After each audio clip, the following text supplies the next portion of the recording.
If you know me, you know that I thought Kamala Harris was going to win.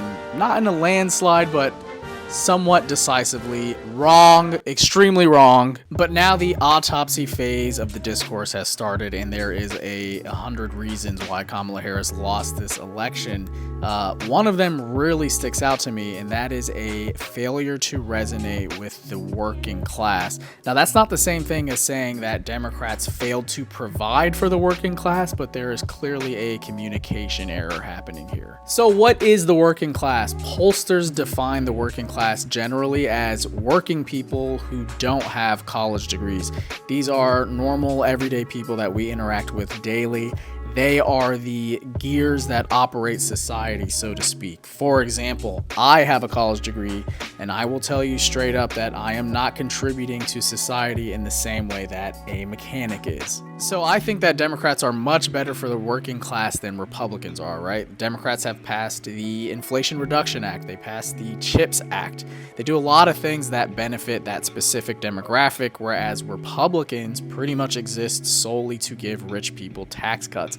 The only problem with all of this is that normal people don't feel this way. One common example I've seen in the past few years is the Democratic response to people who are struggling economically.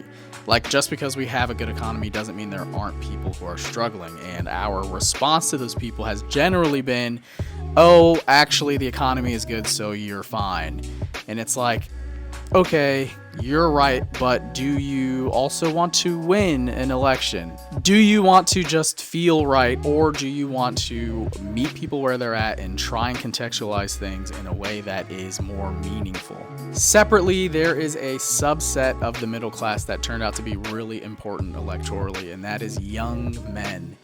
Young white men, and personally I have spent years feeling like that's kind of a forgettable demographic, but it turns out I was wrong again. I think about the media that young men have been fed in the past few years, the Andrew Tates, the Joe Rogans, the Jordan Petersons, and if this is going to be a battleground for votes, we've just got to have like the lefty liberal versions of that kind of content. Maybe I'll do a video about fucking raw milk or something, but that's just gonna have to be a battleground, I think. Anyway, that's what I've been feeling the past few days, aside from a deep, crippling depression. But I think going forward, it's gonna be very important to hammer this point in. Working class, working class, working class.